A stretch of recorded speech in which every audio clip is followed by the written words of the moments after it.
The lantern flame trembled in Lawson Xander's hand as he descended the stone steps into his cellar, the familiar musty scent of earth and old timber wrapping around him like a shroud. He had come down here 1,000 times in the 3 years since purchasing this remote farmstead on the borderlands, but tonight something felt different, the air thick with a tension he could not name. His boots scraped against the worn steps as he moved deeper into the darkness, lifting the lantern higher to illuminate the rows of preserved vegetables and hanging herbs his late grandmother had taught him to store properly. That was when he saw her. She was crouched in the farthest corner behind a stack of empty barrels, her large amber eyes reflecting the lantern light like a frightened animal caught in a hunter's trap. Green skin, darker than spring grass but lighter than pine needles, stretched over a strong frame that spoke of both power and desperation. Small tusks protruded from her lower lip, white against the green, and her black hair hung in tangled waves past her shoulders. She wore clothes that had once been decent but were now torn and filthy, clinging to her muscular form. Blood stained the fabric at her shoulder, dark and dried. Lawson froze on the bottom step, his heart hammering against his ribs, an orc, in his cellar. The rational part of his mind screamed at him to run, to grab his hunting bow from upstairs, to ride to the nearest settlement and bring back the militia. Orcs were dangerous. Orcs were the enemy. Everyone knew that. The war between human settlements and orc clans had raged across these borderlands for generations, leaving nothing but mistrust and bloodshed in its wake. But she did not move to attack him. Instead, she pressed herself harder against the stone wall, her shoulders trembling. Her lips parted, revealing those small tusks again, and her voice came out as a ragged whisper that cut through all his trained wariness. "Please don't send me back." 5 words. 5 simple words that carried the weight of such profound terror that Lawson felt something crack open in his chest. He had heard that kind of fear before, in the voices of wounded soldiers he had served alongside during his 2 years in the Territorial Guard. He had heard it in his own voice when he held his dying brother in a muddy trench, begging the gods for mercy that never came. "I won't hurt you," she continued, her accent thick but her words clear enough. "Please, they will kill me if I go back, please." Lawson's hand tightened on the lantern handle. Every lesson he had been taught, every sermon from the village priest, every campfire story about savage orcs who stole children and burned crops, all of it told him to be afraid. But fear was a complex thing, and he could see plainly that whatever terror he felt was nothing compared to the raw desperation in her eyes. "You're hurt," he heard himself say, his voice steadier than he felt. "That blood on your shoulder." She glanced down as if she had forgotten about the wound, then looked back at him. "It is nothing, an old injury. I will leave if you want. Just please do not tell anyone I was here. Give me a few hours before you report me. That is all I ask." Lawson should have agreed. He should have sent her on her way and forgotten this ever happened. Instead, he found himself setting the lantern on a nearby shelf and raising both hands to show he held no weapons. "How long have you been down here?" 3 days. Maybe 4. I lost count. Her voice was hoarse, probably from thirst. "I am sorry for trespassing. I ate some of your food, the dried meat. I will repay you somehow if I can." 3 days without water. Lawson moved slowly, telegraphing every motion as he approached a shelf where he kept a clay jug and cup. He poured water from the jug, his hand surprisingly steady, and held the cup out toward her. "Here." She stared at him as if he had offered her poisoned wine. "Why?" "Because you're thirsty." When she did not move, he set the cup on the floor and backed away several steps. "Take it." "I'm not going to hurt you." Her eyes never left his face as she reached forward and snatched the cup, bringing it to her lips with shaking hands. She drank it in 3 desperate gulps, water running down her chin. When she finished, she set the cup down carefully and wiped her mouth with the back of her hand. "Thank you. What's your name?" The question came out before Lawson could stop it, but once asked, he found he genuinely wanted to know. She hesitated, clearly weighing whether giving her name would endanger her further. Finally, she answered, "Kara Proud Tusk. Though I suppose the second part means nothing now, I have no clan anymore. I'm Lawson Xander." He gestured toward the stairs. "I need to look at that wound properly. The one on your shoulder. If it's infected, you'll get fever and die. Let me help you upstairs." "Why would you help me?" Suspicion hardened her features, made her look older than she probably was. "You are human, I am orc. Your people hate mine." "My people hate yours. This is a trick." "It's not a trick."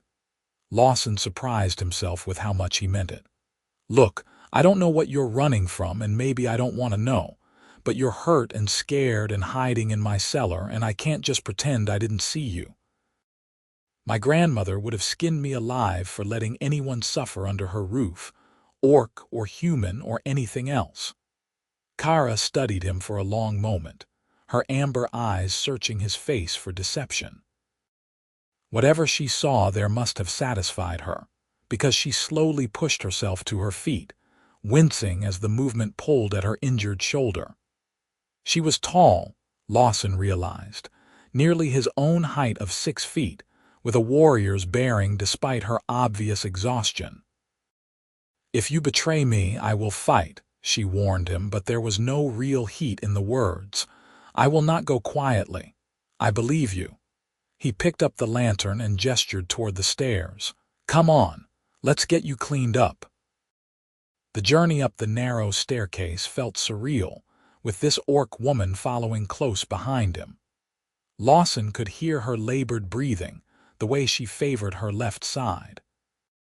When they emerged into his small kitchen, the fireplace was still burning low from his evening meal, casting dancing shadows across the rough wooden table and simple furnishings. Kara stopped at the threshold, her eyes darting around the room as if memorizing every exit and potential weapon. "Sit," Lawson said, pulling out one of the sturdy chairs. When she did not move, he added more gently, "Please, let me look at that wound." Kara lowered herself into the chair with visible reluctance, her body coiled tight as a spring ready to release.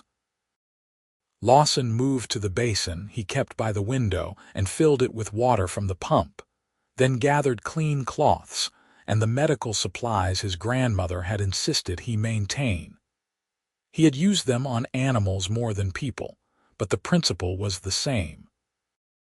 "I need to see your shoulder," he said, pulling another chair close to sit facing her. "Can you move your shirt, or should I cut it? It is already ruined." Kara's fingers went to the torn fabric, and she pulled it aside to expose the wound beneath. Lawson had to work hard to keep his expression neutral. The gash ran from her collarbone to her upper arm, deep enough that he could see it had needed stitching days ago. The edges were inflamed and beginning to suppurate, though not as badly as he had feared. "This is going to hurt," he warned her, dipping a clean cloth into the water. "It needs to be cleaned properly. Pain I can handle." Kara's jaw tightened, but she nodded. "Do what you must." Lawson worked as gently as his army medical training allowed, cleaning the wound with careful strokes. Kara did not cry out, but he saw her fingers grip the edge of the chair until her knuckles turned pale green. Sweat beaded on her forehead. When he pressed too hard near the center of the gash, a low growl rumbled from her chest, purely involuntary. "Sorry," he murmured. "Almost done with this part." "You are careful," Kara said through gritted teeth. "Gentler than I expected. My brother taught me. He was a medic in the guard before he died." Lawson had not spoken about Lucas in months, but somehow it felt natural to share this with her. He used to say that causing unnecessary pain made you a poor healer, no matter how skilled your hands. He sounds like he was a good man. He was. Lawson rinsed the cloth and continued cleaning. He would have helped you too, I think. Lucas always had a soft spot for strays and underdogs. A ghost of a smile flickered across Kara's face. Is that what I am? A stray? You're someone who needs help. That's all that matters right now. He finished cleaning the wound and reached for the jar of salve his grandmother had made from herbs and honey. This will help with the infection. But you should have had stitches when it first happened. I did not have access to a needle and thread while running for my life. Kara's tone was dry, but Lawson detected a hint of humor beneath it. He applied the salve with careful fingers, feeling the heat of her skin beneath his touch. What were you running from? The humor vanished from her expression. My clan, or what remains of it. They wanted to use me as a bargaining chip, a peace offering to another clan by forcing me into a marriage bond with their chieftain's son. He is cruel, very cruel. I saw what he did to his last woman before she died. I refused, and my father said I had no choice, that my wants were nothing compared to the survival of our people. Her voice went flat, emotionless. So I ran. Lawson paused in his ministrations, looking up at her face. They would have forced you. Yes. The word was simple but carried volumes. I am no coward, but I am also no fool. I could not fight my whole clan, so I fled into human lands hoping they would not follow. Better to die free than live as that monster's property. That's why you were so scared when I found you. Understanding clicked into place. You thought I would return you to them. Why would you not? Kara met his gaze directly. By your laws, I am trespassing at best, an enemy at worst. By my clan's laws, I am a traitor and a disgrace. I have nowhere to go and no one who would shelter me. You would gain favor with your authorities by turning me in. Lawson resumed applying the salve, considering his words carefully. Maybe I would, but I'm not going to. You can stay here until you're healed and have figured out where to go next. Why? The question burst from her with genuine confusion. Why would you risk helping me? Because it's the right thing to do. He finished with the salve and began wrapping clean bandages around her shoulder, securing them firmly. Because you're hurt and scared and you asked for help. That's reason enough. Kara was silent as he completed the bandaging, her expression unreadable. When he tied off the final strip of cloth, she raised her hand and touched the dressing with her fingers, testing its security.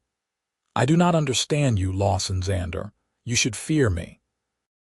Your people and mine have been at war for generations. I know. I fought in that war for 2 years.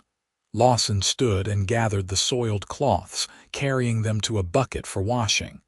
I saw what it did to good people on both sides. My brother died because of it.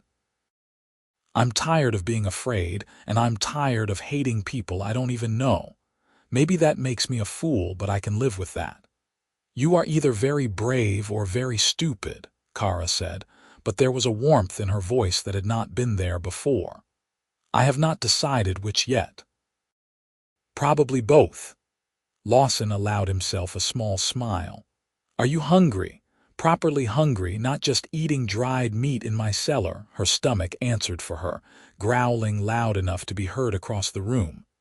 Kara's cheeks darkened, a deeper green flushing across the bridge of her nose. I suppose I am. Good. I was about to make dinner anyway. Lawson moved to the cold storage and pulled out vegetables and a portion of venison. I hope you like stew. It's about all I know how to make properly. I like anything that is cooked and warm. Kara shifted in her chair, watching him work with curious eyes. You live here alone? For 3 years now. My grandmother left me this farm when she passed. Before that, I was in the territorial guard with my brother. He began chopping vegetables, the familiar motion calming his still racing thoughts. After Lucas died, I couldn't stay in that life anymore. I came here to farm and forget. And have you forgotten? No. The admission came easier than expected. But it's quieter here, peaceful, I can think. Kara was quiet for a moment. I am sorry about your brother. Thank you. Lawson added the vegetables to the pot hanging over the fire, then the meat, along with herbs and water. What was your life like before you ran? Complicated. She watched the fire, its light playing across her features. I am the daughter of a war chief, which means I was trained to fight from the time I could walk. Orcs value strength above all else, and I was good with weapons. Very good, but I also liked quieter things. I liked to draw pictures in the dirt, to watch the stars, to listen to my grandmother's stories about the old days before the wars.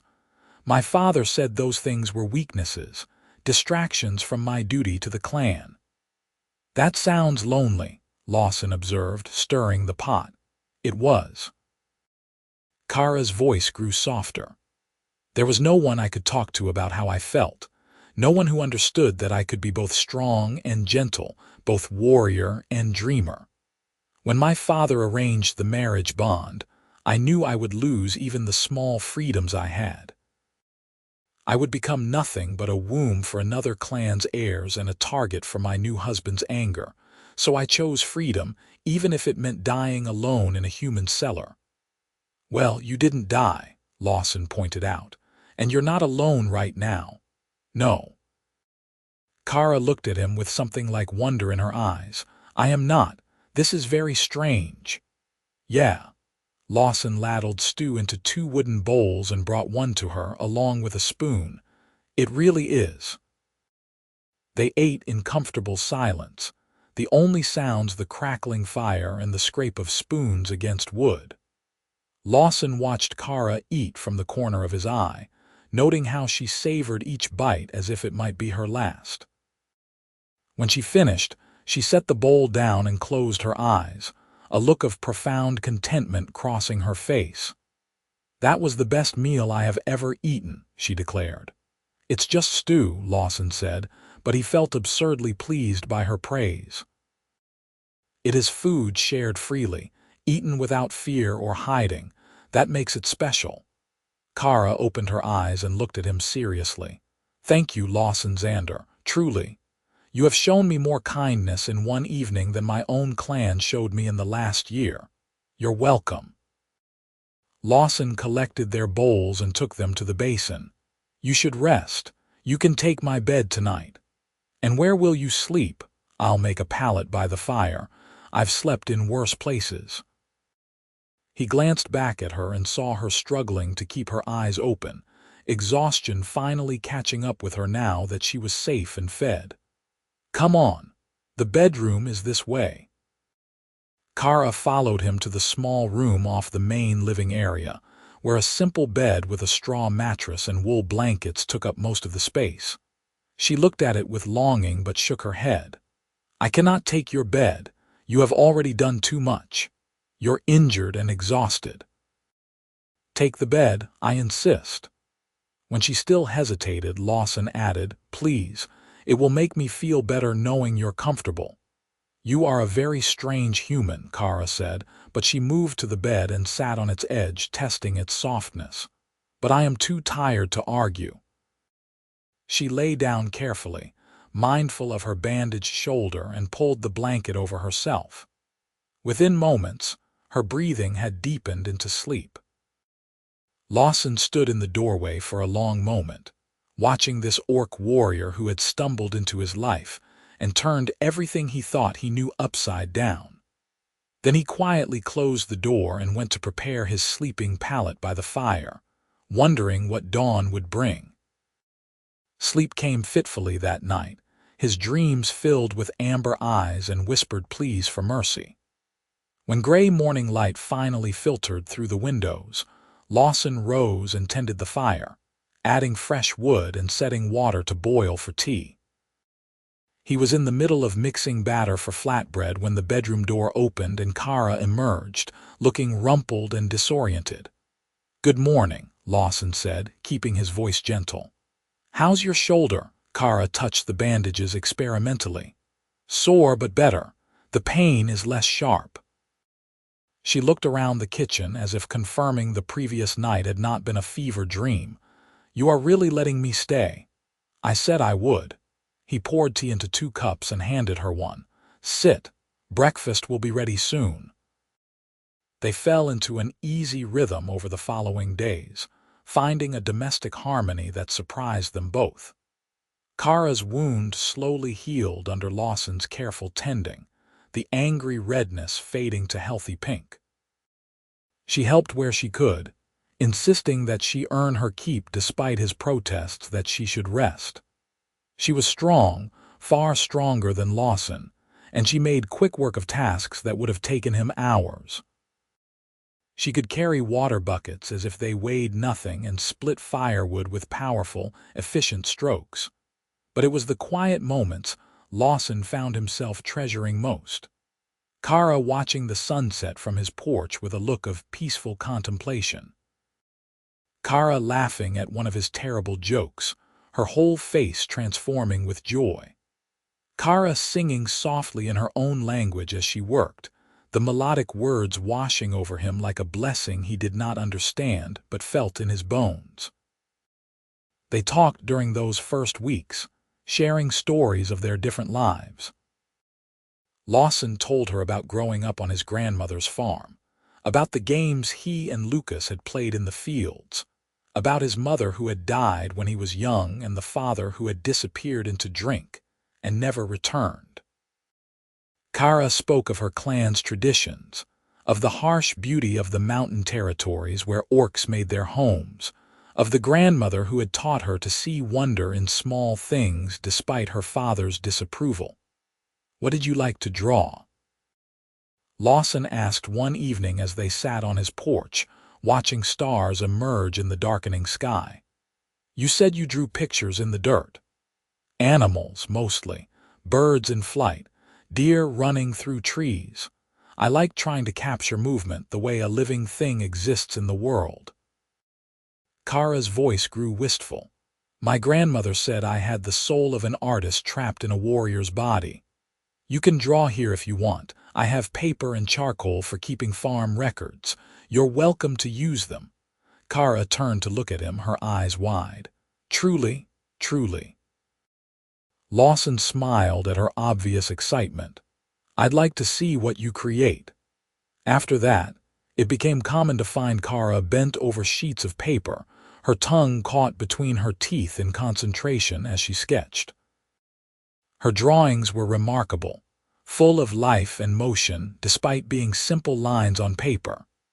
She drew the chickens that pecked around the farmyard, the old plow horse that Lawson used for fieldwork, the way morning light filtered through tree branches. She drew Lawson too, though she seemed embarrassed when he discovered those sketches, quickly trying to hide them. Let me see, he said, gently pulling the papers from her protective grasp. He found himself looking at his own face rendered in careful detail, but softened somehow, made kinder than he thought he looked in life. This is beautiful, Kara. You are not angry. She watched him anxiously. I did not ask permission. Why would I be angry? Lawson studied the drawings, touched by the care evident in every line. I'm honored that you wanted to draw me. Something shifted between them in that moment, an acknowledgement of feelings neither was quite ready to name. Kara looked away first, but Lawson saw the deepening green flush across her cheeks, the way her fingers twisted together in her lap. As summer deepened and turned toward autumn, they found excuses to touch.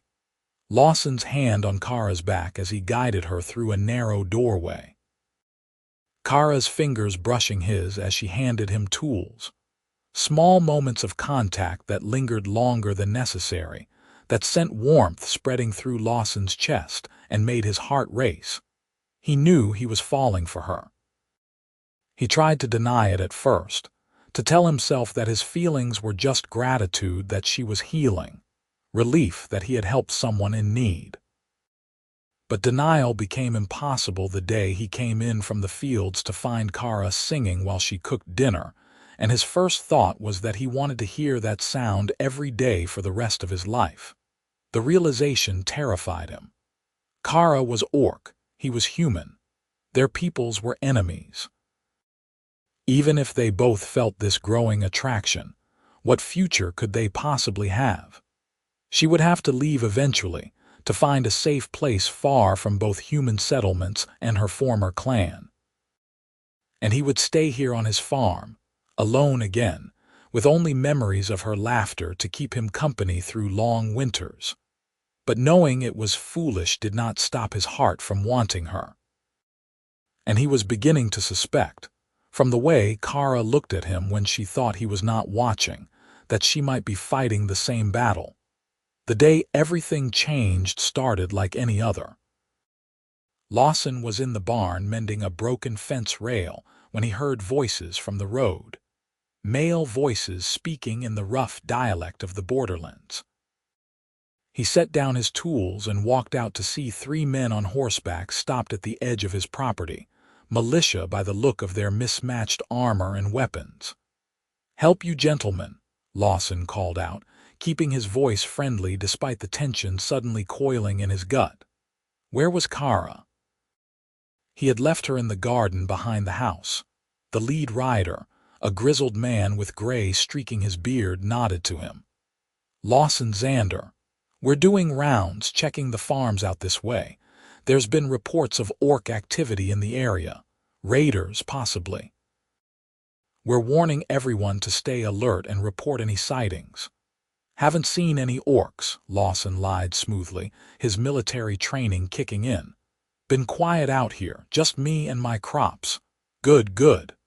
The man's eyes scanned the farmyard, taking in the neat buildings and tended fields. "You live alone, then?" "That's right, since my grandmother passed 3 years back." Lawson forced himself to remain calm, conversational. "You fellows want some water before you move on. It's a hot day." "Obliged, but we need to keep moving. Got a lot of ground to cover." The militiaman gathered his reins, preparing to leave. Then his eyes fixed on something past Lawson's shoulder, and his expression hardened. "Who's that?" Lawson turned to see Kara emerge from behind the house, a basket of vegetables in her arms. She had frozen at the sight of the militia, her face going carefully blank. But there was no hiding what she was, not in broad daylight. Green skin, tusks, pointed ears. She was obviously orc. "That's my wife," Lawson heard himself say, the lie coming out strong and clear. "Her name is Kara." The 3 militiamen exchanged glances, shock and suspicion warring on their faces. The leader urged his horse forward a few steps, his hand dropping to the sword at his hip. "Your wife. You married an orc." "I did." Lawson moved to position himself between the men and Kara, every protective instinct screaming at him to keep her safe. 2 months ago, in a private ceremony. We keep to ourselves, don't bother anyone. That's not a crime." "It's not natural," one of the other men spat. "Humans and orcs don't mix." "It's against the gods' law." "Show me where it says that in any legal code." Lawson's voice went hard. "My wife and I live peacefully on my land, bothering no one. She's no raider, no threat. We just want to be left alone." The leader studied them both for a long moment, his jaw working. Finally, he shook his head. "This isn't right, Xander. People won't stand for it. You'll bring trouble to yourself and all your neighbors harboring one of them." "Then that's my choice to make, isn't it?" Lawson crossed his arms. "Now, if you're done threatening me on my own property, I have work to get back to." The militiamen left, but not before the leader threw one final warning over his shoulder. "You're making a mistake, Xander. Mark my words, this will end badly for you." Lawson waited until they were out of sight before turning to Kara, who had set down her basket and stood with her arms wrapped around herself. "Are you all right? You called me your wife." Her voice was barely audible. "Why?" "It was the only thing I could think of that might make them leave you alone." Lawson scrubbed a hand through his hair, adrenaline making him jittery. Trespassing orcs they would have arrested or killed on sight. A married woman, even an orc one, has at least some protection under the law. They will tell others. Kara looked toward the road where the militia had disappeared. Soon everyone will know there is an orc living here. They will come back, maybe with more men. You are in danger now because of me. Hey. Lawson stepped closer, wanting to touch her but unsure if he should. I'm not afraid of them, and I'm not sorry I protected you. You're under my roof, which means you're under my protection. That's how it works.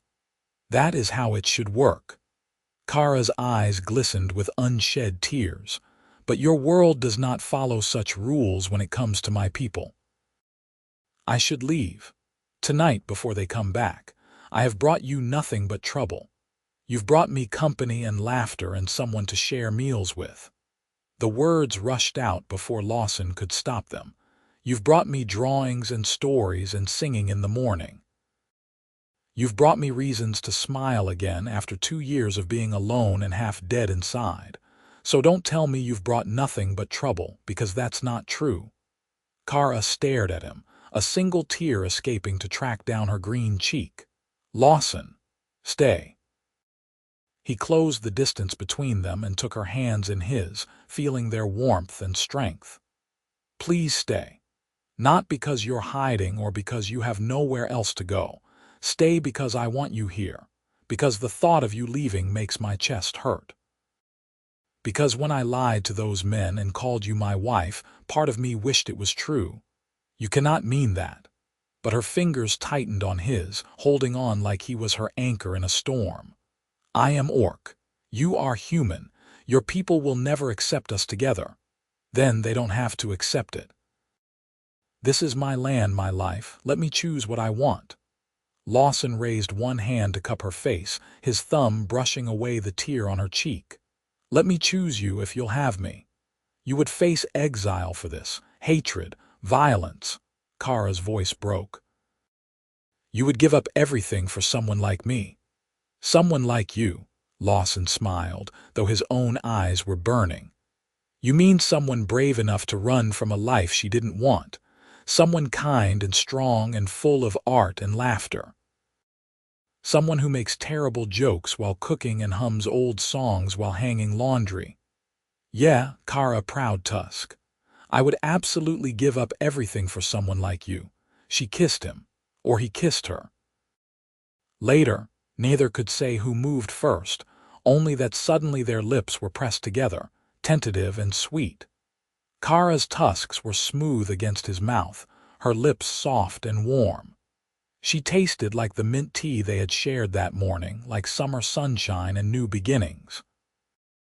Lawson's hand slid into her hair, holding her close, pouring everything he felt into that kiss. When they finally pulled apart, both breathing hard, Kara rested her forehead against his. I want to stay, she whispered.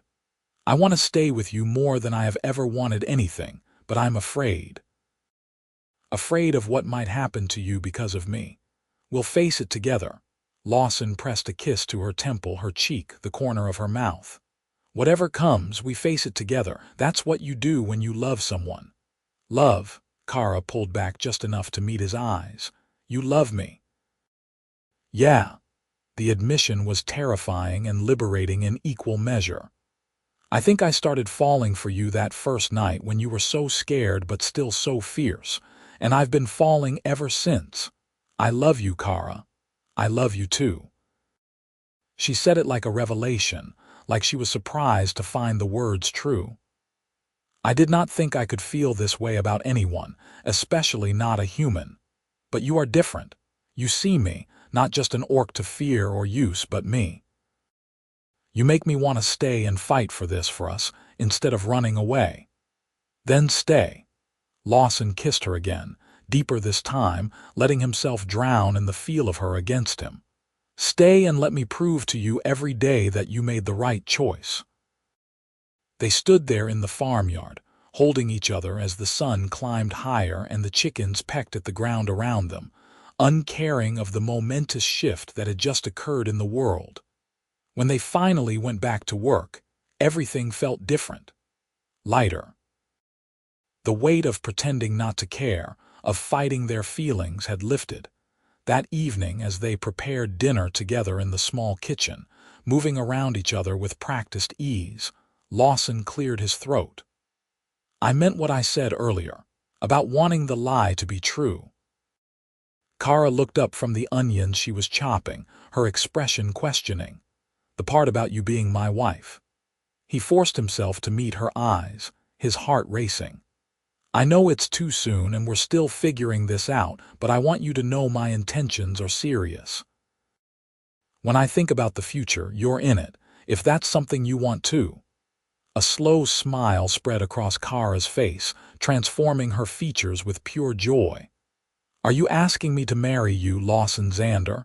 Eventually, yeah, if you'll have me." He moved closer, taking the knife from her hands and setting it aside so he could hold both of hers. "I don't have a ring and this isn't very romantic, but I need you to know that I'm committed to this, to us, for as long as you'll let me be. Then I will let you be committed to us forever." Kara raised his hands to her lips and kissed his knuckles.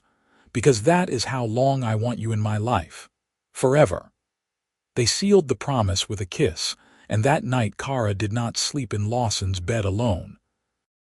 They came together with tender urgency, learning the feel and taste and shape of each other, writing their love story on each other's skin. Kara was strong and gentle by turns, her warrior's hands careful on Lawson's body.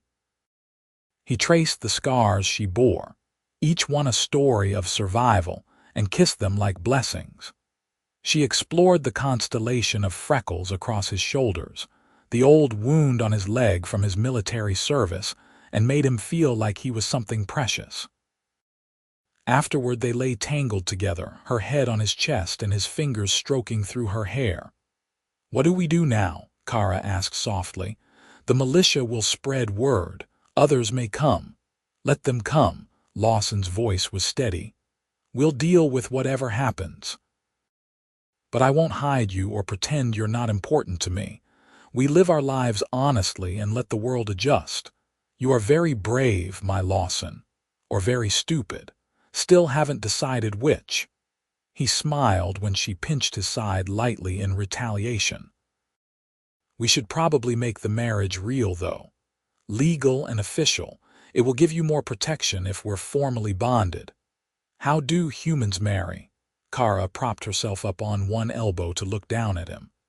"In my clan, the couple would speak vows before the clan chief and exchange arm rings.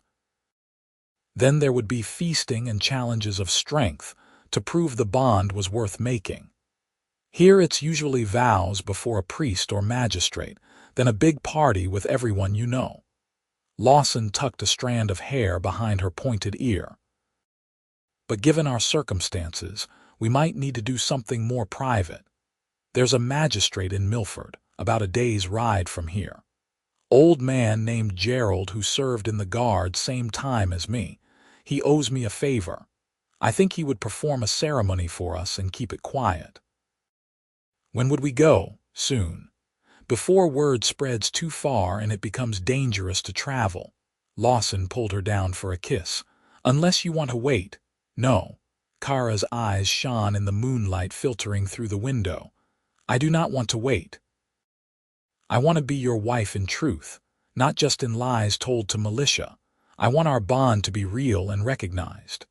Then we'll go to Milford tomorrow." Lawson sealed the promise with another kiss, and they fell asleep wrapped in each other's arms, dreaming of the future they would build together. They set out at dawn the next morning, Lawson on his old plow horse and Kara walking beside him. She had refused to ride, saying she preferred to move on her own feet, and Lawson did not argue. They traveled the smaller paths that wound through forests and fields, avoiding the main roads where they might encounter travelers or militia patrols. Kara wore a hooded cloak despite the summer warmth, keeping her face shadowed whenever they passed other people. The journey was long but peaceful, and they made camp that night in a clearing beside a stream. Lawson caught fish for their dinner while Kara gathered firewood and berries. They cooked over an open fire, the smell of wood smoke and roasting trout filling the air. "Tell me about this magistrate," Kara said as they ate. "Can we trust him? Gerald saved my life during an ambush, took an arrow meant for me." Lawson poked at the fire with a stick. "He left the guard not long after, said he was too old for that kind of excitement. Became a magistrate in his home village. He's a good man, fair and honest. If anyone will help us, it's him. And if he refuses, then we'll figure out another way." Lawson reached over and squeezed her hand. "I'm not giving up on us, Kara, whatever it takes." They reached Milford late the next afternoon, a small village of perhaps 30 buildings clustered around a central square. The magistrate's office was easy to find, marked by a painted sign showing balanced scales. Lawson helped Kara dismount and kept close to her side as they climbed the steps to the door. Gerald was inside, bent over a stack of papers at a scarred wooden desk. He looked up as they entered, his weathered face breaking into a smile of recognition that faltered when he saw Kara. "Lawson." "That you, boy?" "It is, Gerald." Lawson closed the door behind them and nudged back Kara's hood so her face was visible. "This is Kara Proudtusk. We need your help." Gerald's eyes widened as he took in Kara's green skin and tusks, but he did not reach for a weapon or shout for help. Instead, he stood slowly, his expression thoughtful. "Well, this is unexpected. Sit down, both of you, and tell me what's going on." They sat and Lawson laid out the whole story, finding Kara in his cellar, her flight from her clan, the growing love between them, the militia's visit. When he finished, Gerald leaned back in his chair and stroked his gray beard. "You want me to perform a marriage ceremony," the old man said slowly. "Between a human and an orc. Do you understand what you're asking? The legal complications, the social backlash. I understand." Lawson's voice was firm. "But I also remember you telling me once that the law should protect people, not hurt them. Kara needs protection that only legal marriage can provide. And I want to marry her because I love her. Those seem like good enough reasons to me. And you, miss." Gerald turned his attention to Kara. "This is what you want. You understand that as Lawson's wife, you would be bound to human laws and customs, that leaving him would be difficult once the bond is official. I understand." Kara reached for Lawson's hand, threading their fingers together. "I want this. I want him. I want a life where I am free to choose my own path, and I choose to walk it beside Lawson." Gerald studied them both for a long moment, then sighed heavily. "The gods help me, but I'm going to do this. You saved my life, Lawson, and I pay my debts. But more than that, I can see you two care for each other. Real love is rare enough in this world without people trying to stomp it out." He stood and pulled a leather-bound book from his shelf. "Let's make this official before I come to my senses." The ceremony was simple. Just the three of them in that small office with afternoon sun slanting through the windows. Gerald read the traditional vows and Lawson and Kara repeated them, their voices steady and sure.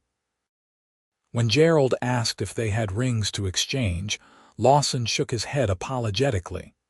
"Wait." Kara reached into the pouch at her belt and pulled out 2 simple leather cords. "We can use these for now. Tie them around each other's wrists, as my people do with arm rings. They will hold until we can get metal ones." "That works." Gerald smiled as Lawson and Kara tied the cords around each other's wrists, their fingers lingering on each other's skin. "Then, by the power vested in me by the territorial authority, I declare you husband and wife. Lawson, you may kiss your bride."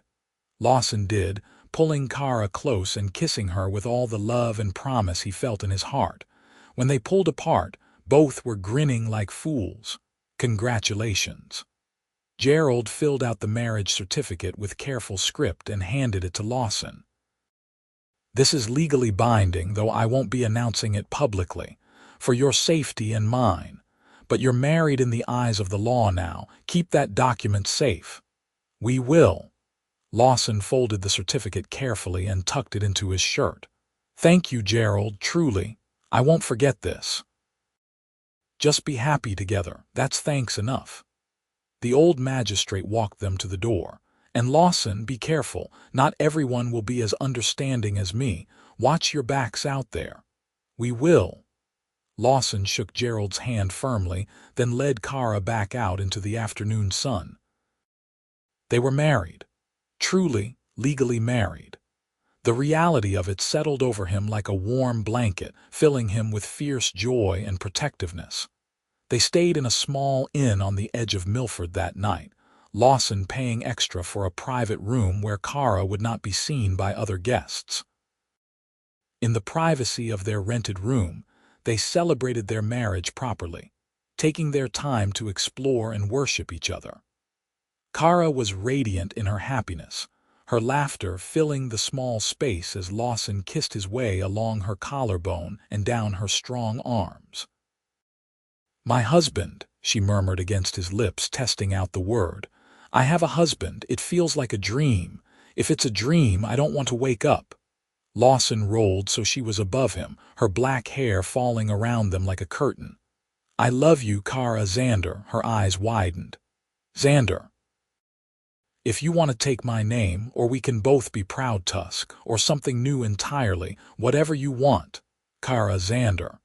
She tried it out, then smiled. "I like it. It sounds like a new beginning." "It is." Lawson pulled her down for a deep kiss. "The beginning of our life together." They made love slowly, savoring every touch and whispered word, and fell asleep tangled together as husband and wife at last. The journey home was lighter, both of them giddy with their new status. But as they approached Lawson's farm late the next day, they found visitors waiting. Not militia this time, but 3 women from the neighboring farms. Lawson recognized them. Martha from 2 miles east, old Edna who lived alone with her goats, and young Sarah who had just lost her husband to fever. "Ladies." Lawson dismounted carefully, positioning himself between them and Kara. "What can I do for you?" Martha, a sturdy woman in her 40s with work-roughened hands, stepped forward. "We heard you've got an orc living here, that you claimed she was your wife." "She is my wife." Lawson helped Kara down from the horse and kept his arm around her waist. "We were just married by Magistrate Gerald in Milford. It's legal and official." The 3 women exchanged glances. Then, to Lawson's surprise, Edna smiled. "Good for you, boy. About time someone in this territory had the spine to do something different. You're not angry?" Kara asked tentatively, pulling back her hood to reveal her face fully. "Angry? Child, why would we be angry?" Edna stepped closer, peering up at Kara with bright, curious eyes. "My herald was from the southern tribes, dark as night and twice as handsome. People talked when we married, said it wasn't proper. But we had 40 good years together before he passed. If you two love each other, that's all that matters." "The men are worked up about it," Sarah admitted, twisting her hands together. "The militia is talking about doing something, teaching you a lesson for bringing an orc into the territory. But we wanted you to know that not everyone feels that way. Some of us think you're brave, and some of us are tired of the hatred and fighting. We brought you things." Martha gestured to the cart behind them, loaded with jars and bundles. Preserves, wool for winter, some seeds. A few other neighbors contributed too, though they asked us not to mention their names. Consider it wedding gifts. Lawson felt his throat tighten with emotion. "You didn't have to do this." "Of course we did. You're our neighbor, and now so is your wife." Martha's gaze moved to Kara, assessing but not unkind. "We heard from Gerald's sister that you two seemed genuinely in love. That's good enough for us." Kara's eyes glistened with tears. "Thank you. I do not know what to say. I did not expect kindness from humans. Not all of us are cruel, dear." Edna patted Kara's arm with her small, wrinkled hand. Some of us remember when things were different, before the wars turned everyone hard and suspicious. Maybe you too can help remind folks what it means to look at someone and see a person instead of an enemy. They helped unload the gifts, and the women stayed for tea, asking Kara questions about her life and sharing stories of their own. By the time they left, Kara was smiling more easily and some of the tension had left her shoulders. "That was unexpected," Lawson said as they watched the cart roll away down the road. "Yes," Kara leaned her head on his shoulder. "But good, very good. I did not realize how much I needed to know that not all humans would hate me on sight. Most won't, not once they know you." Lawson kissed the top of her head. "Come on, let's go inside. We have a lot of gifts to put away." They fell into married life with surprising ease over the following weeks. Kara took to being a farmer's wife like she had been born to it, learning to tend the garden and care for the animals. She was better than Lawson at coaxing the stubborn cow to let down her milk, and could gentle the skittish chickens with soft words in her own language. The plow horse, who had always been standoffish with Lawson, followed Kara around like a devoted dog. "You have a gift with animals," Lawson observed one morning, watching her feed carrots to the horse while it nuzzled her shoulder affectionately. "They do not judge me for my skin or my tusks." Kara stroked the horse's nose gently. "They only care that I am kind and I bring them treats." It is refreshing.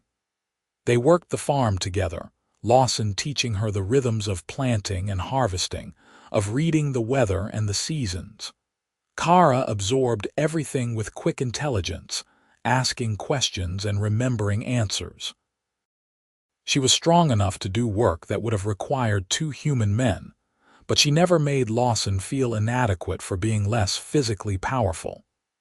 Instead, she praised his knowledge and patience, saying he had gifts of his own that she lacked. In the evenings, they would sit on the porch and watch the sun set, Kara drawing while Lawson whittled small figures from wood scraps.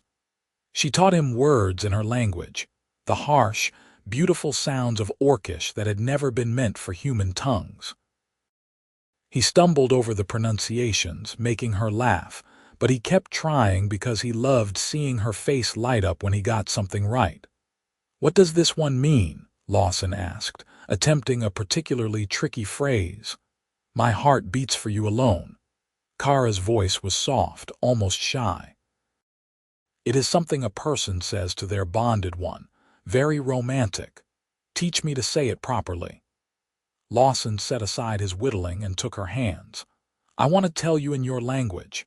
She did, patient with his many mistakes, until finally he could say the phrase without mangling it too badly. When he repeated it back to her, Kara's eyes filled with happy tears, and she kissed him until they were both breathless and laughing. They made love often, learning each other's bodies with thorough dedication. Kara was not shy about her desires, telling him exactly what she wanted, guiding his hands and mouth to the places that made her gasp and arch against him.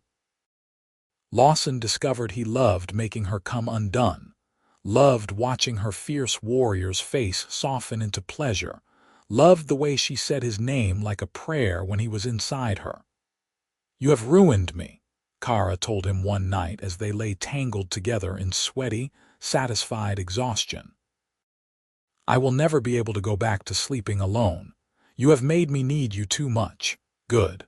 Lawson kissed her shoulder, tasting salt and skin. "Because I have no intention of ever letting you go." But their peace was not destined to last. 2 months after their wedding, trouble arrived in the form of 4 orc warriors who came up the road at sunset. Lawson saw them from the fields where he was harvesting late squash and immediately ran for the house, shouting for Kara.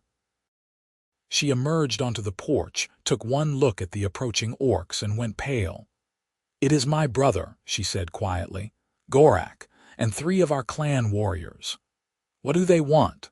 Lawson positioned himself beside her, his hand moving instinctively to the knife at his belt. It was laughably inadequate against 4 armed orc warriors, but he would fight if he had to. Me. Kara's voice was flat. They have come to take me back. The 4 orcs stopped at the edge of the property, close enough to speak but far enough to avoid immediate confrontation.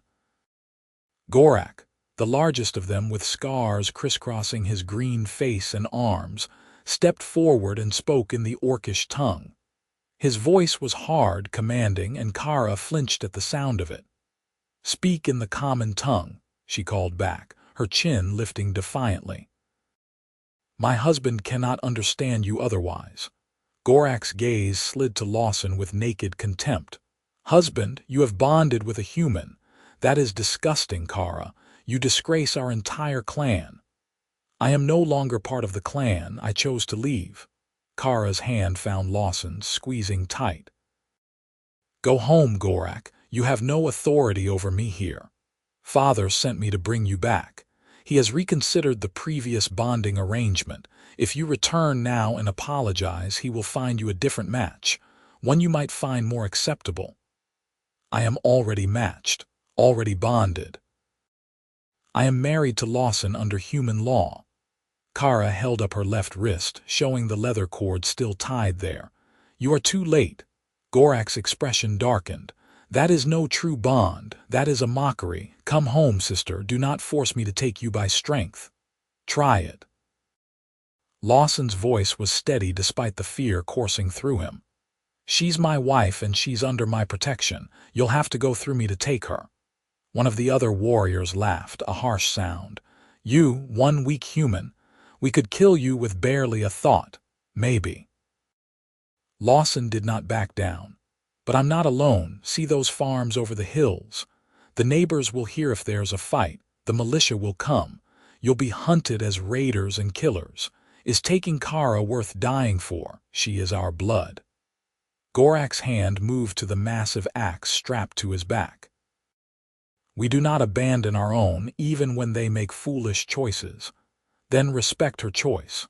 Lawson stepped in front of Kara, physically shielding her with his body. "She chose me. She chose freedom. Let her have it. Step aside, human. This is clan business. She's my wife." "That makes it my business too."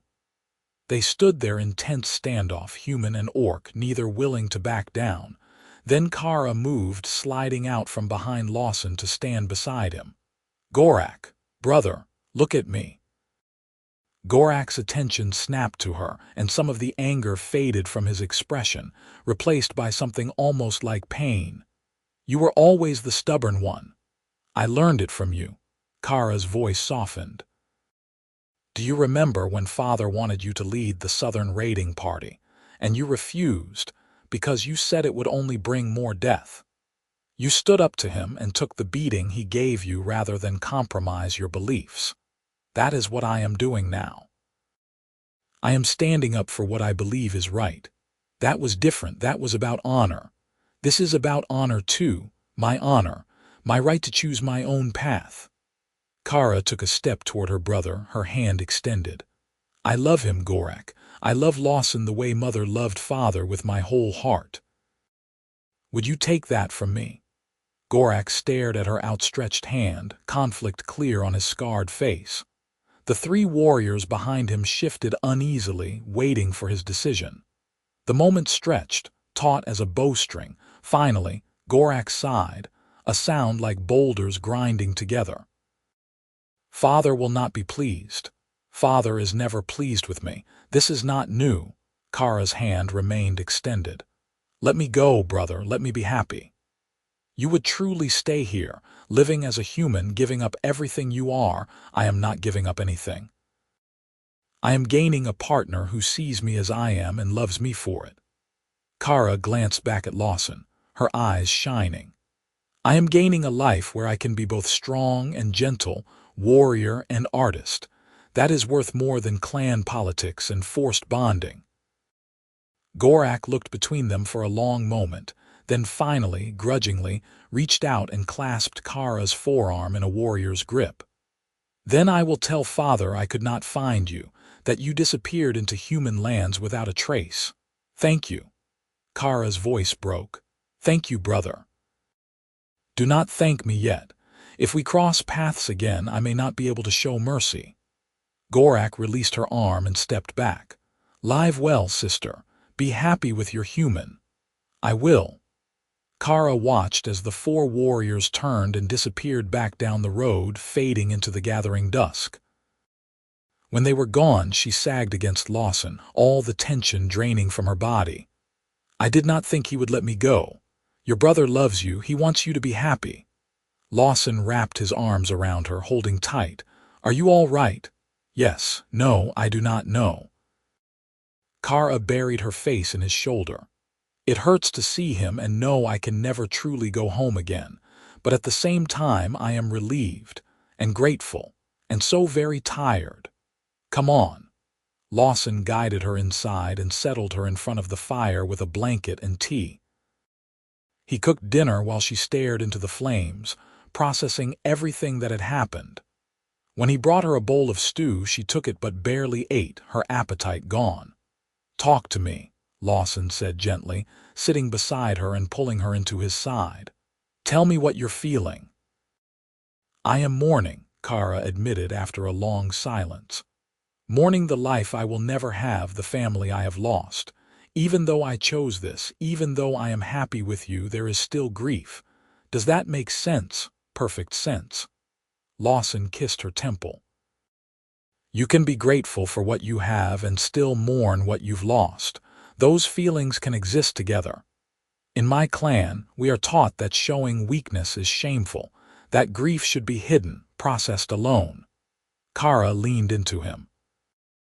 But you make me feel like I can be vulnerable without losing my strength. That's because vulnerability is a kind of strength. Lawson stroked her hair slowly.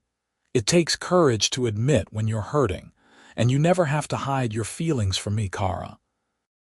I want all of you, the strong parts and the hurting parts.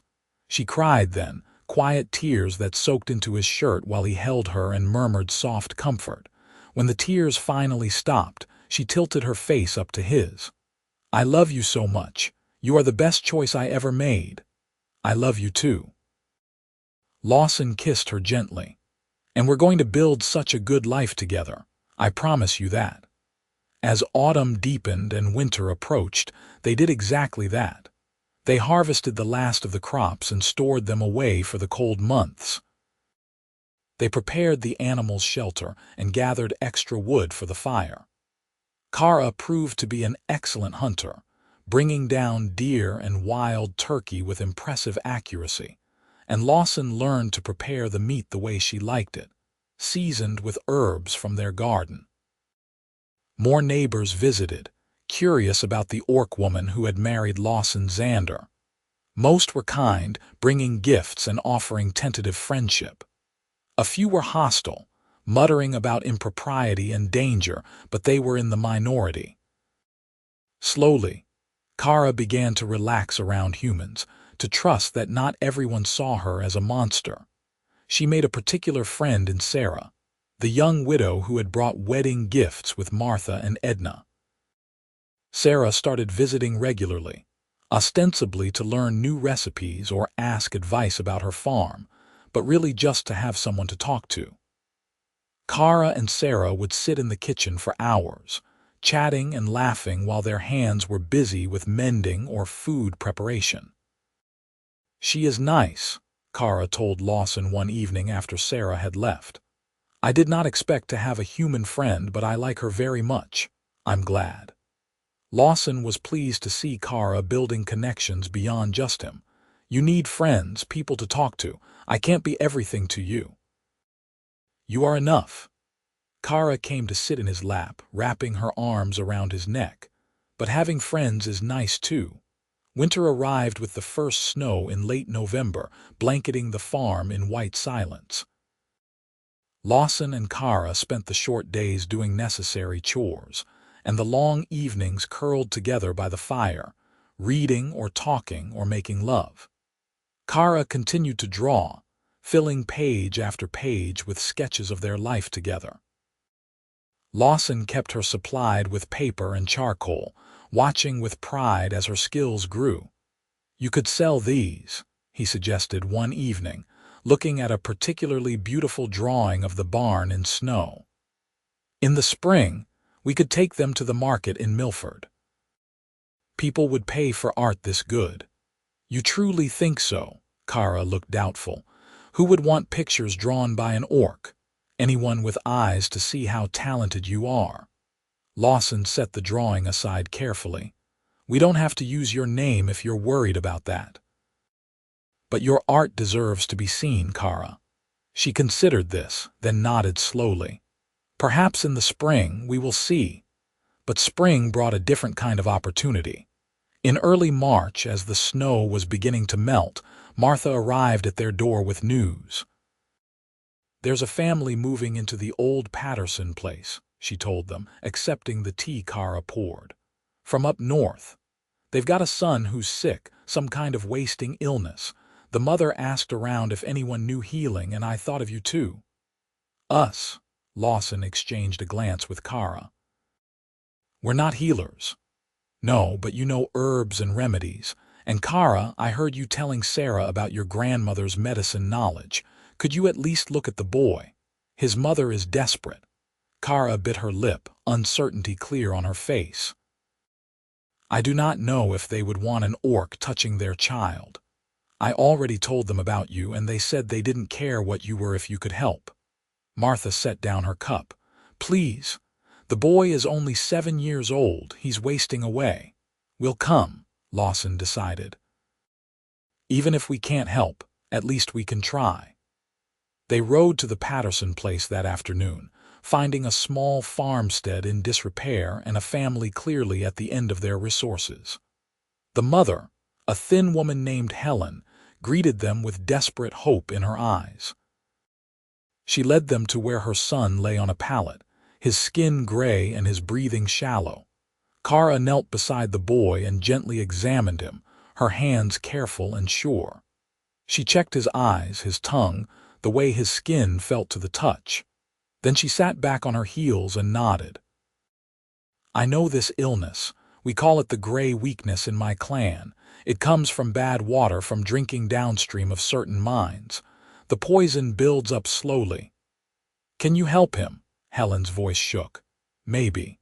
There is a treatment, but it takes time. Weeks of daily medicine and clean water, lots of rest." Kara looked up at the mother. "I can make the medicine, but you must follow my instructions exactly. No deviation, no shortcuts. Anything, I'll do anything." Helen grabbed Kara's hand. "Please save my son." Kara squeezed her hand gently. "I will try." They returned home long enough for Kara to gather the necessary herbs and prepare the first batch of medicine, then brought it back with detailed instructions for Helen. Over the following weeks, they visited regularly to monitor the boy's progress. Slowly, agonizingly slowly, he began to improve.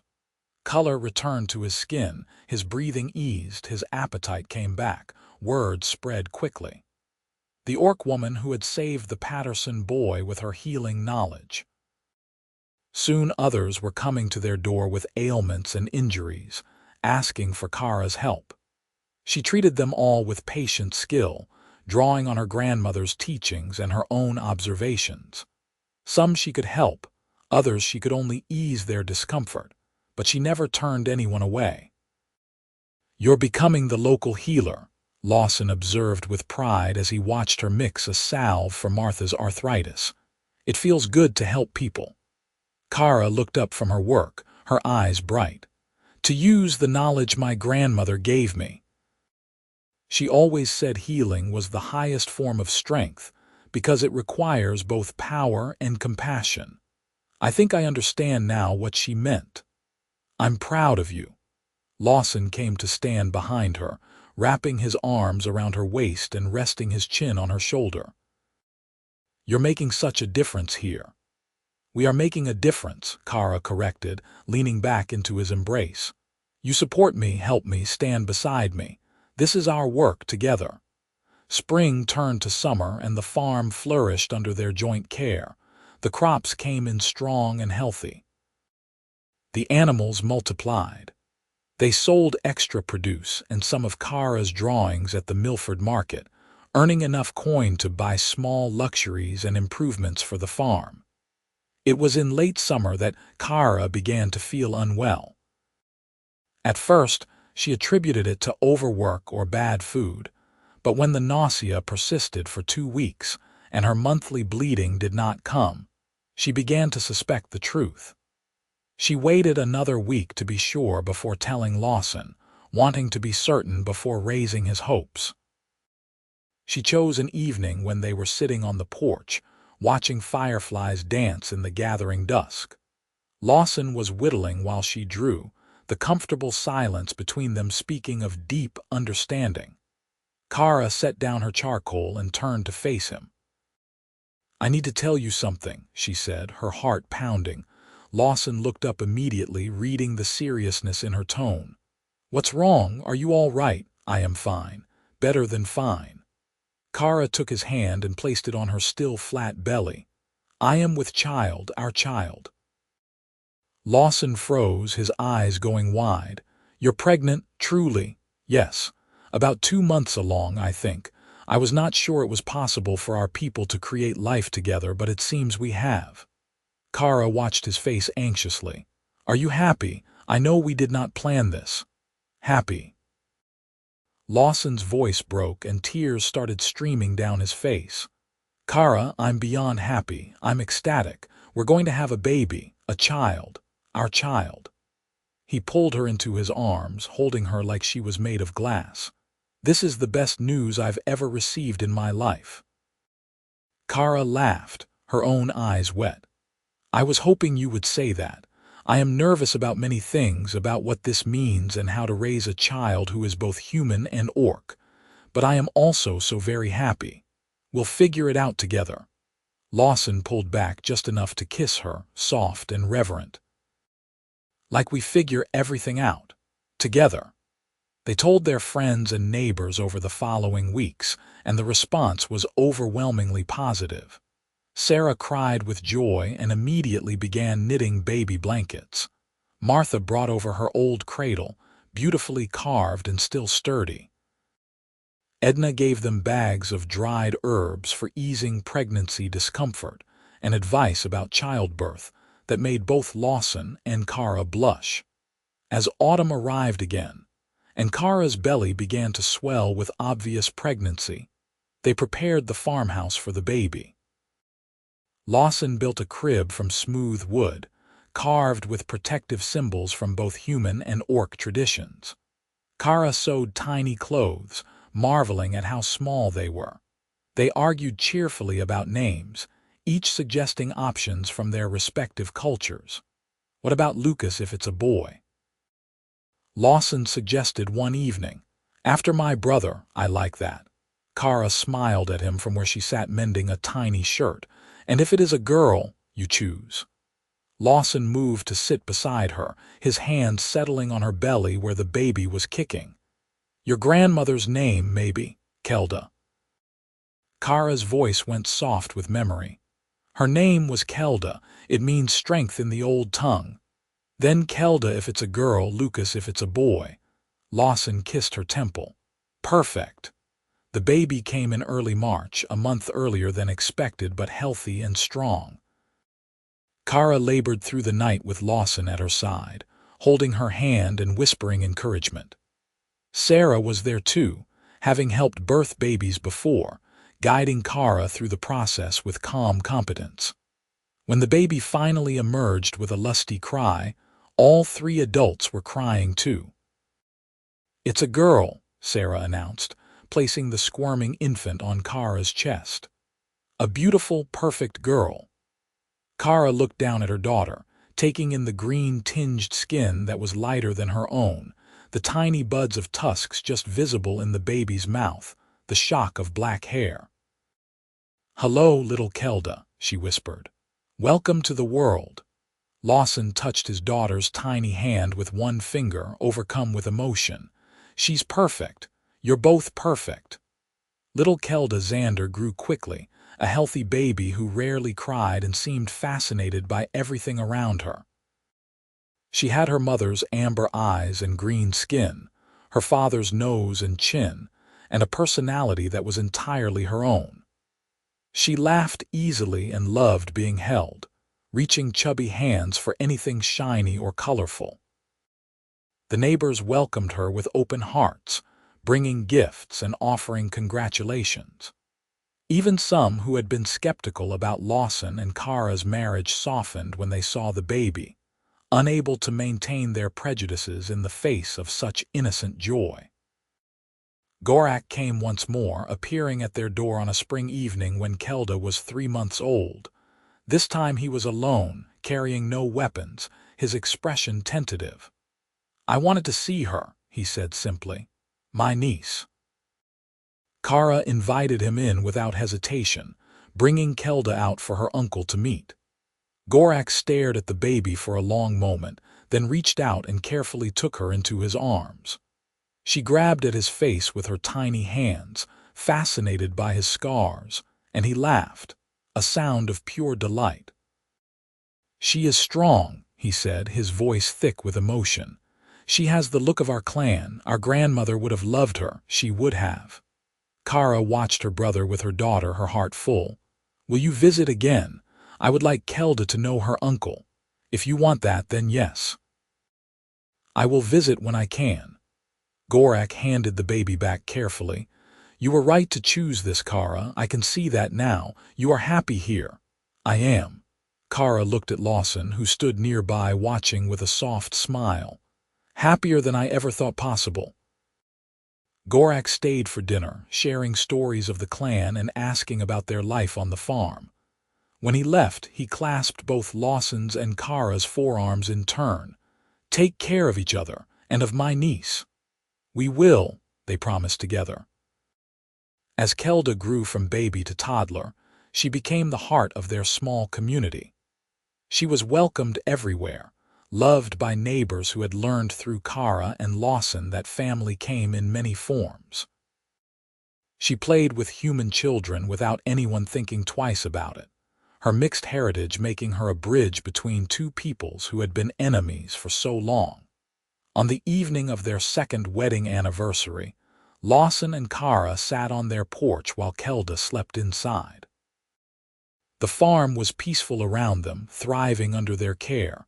Lawson had his arm around Kara and she leaned into him, perfectly content. "You remember the day I found you in my cellar?" Lawson asked quietly, every detail. Kara turned to look up at him. "I was so scared. I thought you would kill me or turn me over to your authorities. I never imagined you would save me instead." "You saved me too." Lawson kissed her forehead. "I was so lost before you came into my life. Just going through the motions, surviving but not really living. You gave me purpose again. Joy. Love. A family. We saved each other." Kara threaded her fingers through his. "That is the best kind of love story, I think, when two broken people find each other and become whole together." "I couldn't agree more." Lawson pulled her closer, breathing in the familiar scent of her hair. "I love you, Kara Xander. Thank you for trusting me enough to stay. Thank you for giving me a reason to." Kara smiled up at him, her amber eyes shining in the fading light. "I love you too, my Lawson. Today, tomorrow, and forever." They sat together as the stars came out, one by one filling the darkening sky. Inside, their daughter slept peacefully, safe and loved. Around them, the farm they had built together stood strong and prosperous. And between them, the bond they had forged through courage and compassion and love remained unbreakable, a testament to the power of choosing hope over hate, understanding over fear, and love over all obstacles. Years would pass, bringing new challenges and joys. They would have 2 more children, a son named Lucas and another daughter they called Mary. Kelda would grow up to be a gifted healer like her mother, using her unique position as half human, half orc to bring the two peoples closer together. Their farm would become known throughout the region as a place where anyone was welcome, regardless of race or background, where kindness mattered more than heritage. But through all of it, the foundation remained the same. Two people who had found each other in the darkness, who had chosen love when fear would have been easier, who had built a life together that honored both their pasts while creating something entirely new. Lawson and Kara, human and orc, husband and wife, partners in every sense of the word. Their story became legend in the borderlands, told around firesides on cold nights. The tale of the man who found an orc bride hidden in his dark cellar, who heard her whisper, "Please, don't send me back," and chose compassion over prejudice. The story of the love that grew between them, defying every expectation and obstacle, proving that hearts could connect across any divide when given the chance. And though they faced difficulties, though there were people who never accepted their union, Lawson and Kara never regretted their choice. They had each other, they had their children, they had a community of friends and neighbors who had learned through their example that love was stronger than hate, that family was made not just by blood, but by choice and commitment. On the day of their 10th anniversary, as they stood together watching their children play in the yard they had built and nurtured, Kara leaned her head on Lawson's shoulder and said, "If I could go back to that scared girl hiding in your cellar, you know what I would tell her?" "What?" Lawson asked, his arm secure around her waist. "I would tell her to trust the kind human with gentle hands and a brave heart. I would tell her that saying 'please don't send me back' would be the best decision she ever made. I would tell her that everything she is about to endure will be worth it, because on the other side is love beyond measure and happiness she never dared to dream of. I would tell that version of me the same thing." Lawson turned her to face him, cupping her face in his hands. "I would tell him that the day he finds an orc in his cellar will be the day his real life begins. That the moment he chooses kindness over fear, he will gain everything he never knew he was missing." They kissed there in the sunlight, their children's laughter ringing around them, their farm prospering, their love as strong as it had been that first night and stronger still for everything they had weathered together. They had built their happily ever after with their own hands, brick by brick, choice by choice, moment by moment. And it was more beautiful than any fairy tale could have promised, because it was real and earned and entirely their own. Two souls who had found each other across an impossible divide and refused to let anything tear them apart. A love story for the ages, born from a desperate whisper in a dark cellar and blooming into a legacy that would last generations. This was their story. This was their triumph. This was their forever.